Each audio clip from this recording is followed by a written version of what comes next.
El narcoestado y yo, por la memoria del arriero antioqueño de mi padre, que en paz descanse, y por todas las víctimas de la ambición que ya no están, dejando a cientos de mujeres, hijos y familiares en manos del rampante narcocriminal sistema colombiano, y que además muertos y vivos se subleven cimiento cuando me escuchen.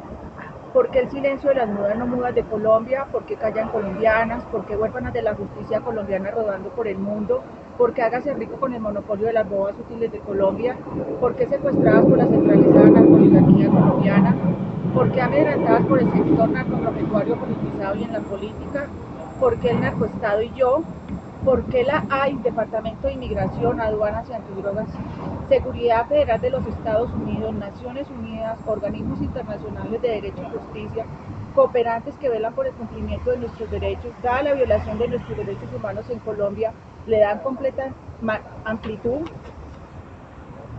a los verdaderos magnates padres de la verdad y la mentira, certificada y certifican con leyes internacionales las técnicas de la productividad, de las competitivas gestiones y la industria nacional? ¿Por qué el blindaje de crímenes humanos traducidos a simplificados crímenes financieros, asuntos de corruptos o lavado de dineros? ¿Por qué condenadas a no pronunciar la forma de vida mafiosa que el Estado le asegura a los administradores de las fortunas del crimen organizado colombiano? La respuesta, porque les faltaron advertencias a los históricos capos y pilotos del narcotráfico colombiano, y en mi caso también Puerto Rico. Les faltaron advertencias sobre sus managers y colaboradores desde Panamá hasta La Guajira, el Amazonas, el interior y el resto del país, y sobre todo con los de La Habana, Cuba. Pronunciaron en Caucasia, Montería y Valle del Sinú, en el departamento de Córdoba, la desconfianza hacia dos hermanos gamonales y terratenientes paisas, y hacia una de sus amantes en ese entonces. Lo que no mencionaron es que un vecino de sus territorios iba a ser gobierno y reelegido, cumpliendo 8 años de periodo presidencial, siendo muy selectivo y eficaz con sus asesores y con una inmensa capacidad de convincencia aquí y en el exterior. Tampoco nos advirtieron el grado de utilización y persecución de la que iríamos a ser víctimas. Un cordial saludo. ¿Cuánto han dicho o cuánto han callado nuestros gobiernos colombianos de los verdaderos asuntos de las mujeres de los narcotraficantes, de las mujeres de los contrabandistas y sus grandes aliados en la DIAN, de las mujeres víctimas de los intereses de los sindicatos, de las mujeres víctimas de las captadoras aseguradoras, de las mujeres víctimas del narcoagroparamilitarismo o ACRIM y sus representantes en la política, de las mujeres víctimas de las captadoras lavadoras e industrializadas falsas iglesias y sus falsos profetas, de las mujeres víctimas de las narcoguerrillas latifundistas del M19, ELN, FARC y una de las mismas que en la actualidad pide y exige en La Habana, Cuba, olvido a todos sus crímenes atroces para hacer política Colombia. Las mismas que mantienen amedrentadas a nuestros campesinos y controlan más del 75% de nuestras tierras más ricas en recursos hídricos y biodiversidad, sin mencionar las millonarias cifras que obtienen de la siembra de amapola, marihuana y coca para el narcotráfico en estos mismos territorios. Claro está que ninguna de estas estructuradas industrias criminales se fortalecería cada vez más si no tuvieran la asesoría y complicidad de profesionales, funcionarios públicos y los gobiernos. Como prueba de ello, narro mi experiencia de vida en estos casi 26 años. El 1 de abril del 2013, en la ciudad de Bogotá, y después de 8 años de lucha y espera, pronunció el hombre padre de mi hijo y es esposo en la actualidad, que solo me había visto hacía 24 años, pero eso sí, negando el 1 de diciembre del 2012, dónde y con quiénes me había conocido, en el edificio de los Cerros, en el sector del Poblado, en la ciudad de Medellín. De inmediato comprendí el porqué de los bombardeos psicológicos, las constantes amenazas, el grado de utilización por el narcoestado colombiano, del porqué de la entrega de la ley 1257 aprobada el 4 de diciembre del 2008 durante el gobierno de Álvaro Uribe Vélez, del porqué de situaciones con el sector narcoagropecuario y de las amenazas de familiares cristianos en noviembre del 2011 por medio de una criada en mi casa paterna, de verme en las calles rodando y vivir debajo de un puente.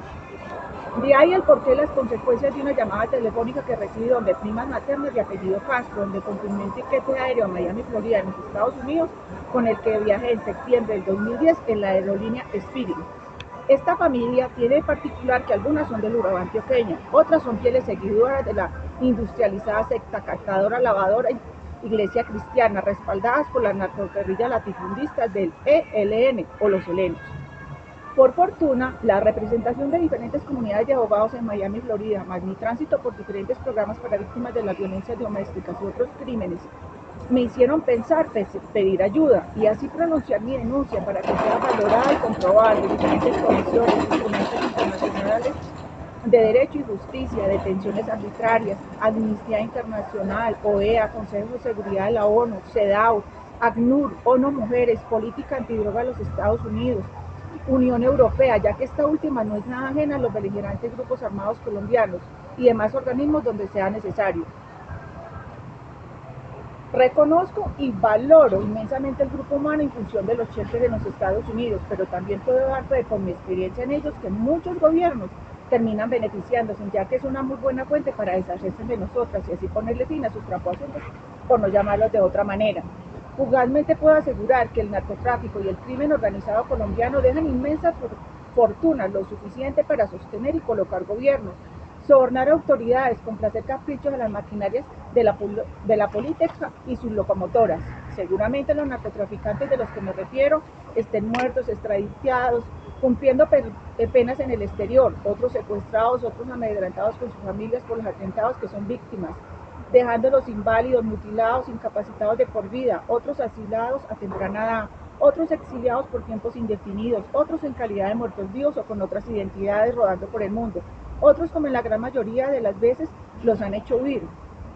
o los han desaparecido. A otros nos han fraccionado la vida de la peor manera, dadas las zancadillas de las que somos víctimas, como trampo armas que el Estado generosamente planea y coloca para tergiversar, modificar y silenciar, y como son asuntos que los comprometen, facilitan huidas, transnacionalizándolos y globalizándolos sin dejar rastro ni huellas para que finalmente quedemos en el olvido, dejándonos muy claro que a sus autores nada ni nadie los pondrán poner en duda, son asuntos programados y diligenciados ya. Sé bien que hacer públicas las repercusiones de la guerra en la población humana colombiana, como hacerla explorar internacionalmente, puede costarme la vida y exponer a más abusos y utilización a mis hijos como a mujeres con historias de vida relacionadas a mi denuncia, que igual el Estado no haría respuestas y todo quería en la impunidad y en el olvido, ya que la narcopolítica del gobierno no se puede cuestionar, mucho menos denunciar. Se convierte en el peor atentado para la narcodemocracia colombiana.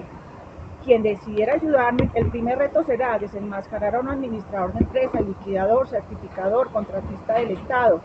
de servicios públicos domiciliarios, gestiones del medio ambiente, de seguridad satelital, humana, de redes de comunicación y venta de su tecnología. Adicionalmente, comercializa artesanías de las tribus indígenas de la Guajira colombiana. Estos cuelliblancos o corbatos los gobiernos los colocan a rodar por el mundo para traernos progreso y desarrollo, exportar nuestros modelos de negocios fuera de hacer su turismo corrupto político, transitar libremente por aeropuertos del mundo y ser vecino frecuente de una de las principales capitales del mundo, Washington, y de los deseados balcones de arena de Miami, Florida.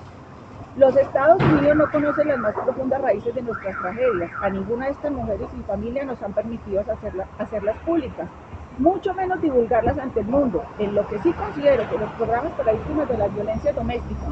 en los Estados Unidos deben fortalecerse, ya que están abiertas y disponibles para nuestra rehabilitación, progreso y desarrollo, es para que nos sirvan de trampolín por medio de las cortes de inmigración, ante los medios de comunicación y todo organismo y entidad que visibilicen las verdaderas razones por las que las colombianas seguimos enmarcadas en las esferas de la injusticia, la opresión, el desconocimiento y divulgación de nuestros derechos, siendo la misma institucionalidad del gobierno colombiano quien fomenta el incumplimiento y el mejoramiento de la ley. Seguramente quienes me escuchen y vienen leyendo mis denuncias pondrán en duda mi solicitud, como también interrogantes por la poca claridad, pero tengan en cuenta que la efectividad del criminal sistema colombiano, lo que le estorba, lo desaparece, que los medios de comunicación están manipulados por la industria del crimen organizado. Pero si de algo sirve, no sé cuántas mujeres les ha tocado ver morir a su padre con la preocupación de que a su única hija mujer, utilizada por un representante del Estado para asuntos muy particulares, también era víctima de su propia madre, hermanos, familiares y conocidos, fieles a las captadoras, lavadoras e industrializadas. Iglesias que respaldan frentes criminales para lavar sus fortunas obtenidas de la extorsión, el secuestro y demás crímenes, y que además se creen herederos de los capos de la droga. Si de algo sirve, no sé cuántas mujeres les ha tocado ver a su hija casarse y marcharse a un continente lejano buscando alternativas que cumplan las expectativas de narcogobiernos y los planes que representan. Si de algo sirve, no sé cuántas mujeres son testigos de la preparación y formación profesional de su hijo, que está destinado a continuar con la labor que su padre comenzó hace casi 26 años. Si de algo sirve, a las mujeres de los sucios, los malos de la historia, cargaremos con los estigmas de los malos ejemplos para la sociedad, por ser las burdas, las ordinarias, las escorias, los lastres, las analfabetas, las zorras, las prepago, en resumen, las prostitutas de la historia colombiana. Claro que para que una corbata elegida para administrar los más oscuros intereses del rampante narcocriminal sistema oligárquico colombiano, silenciado ante crímenes humanos traducidos en simplificados crímenes financieros, lavado de dinero, asuntos de corrupción, con certificaciones y blindajes tipo exportación, fui su mejor opción para salir del anonimato para capitalizar sus sueños de sus familiares, al igual que a mis hijos de seguirle sus pasos.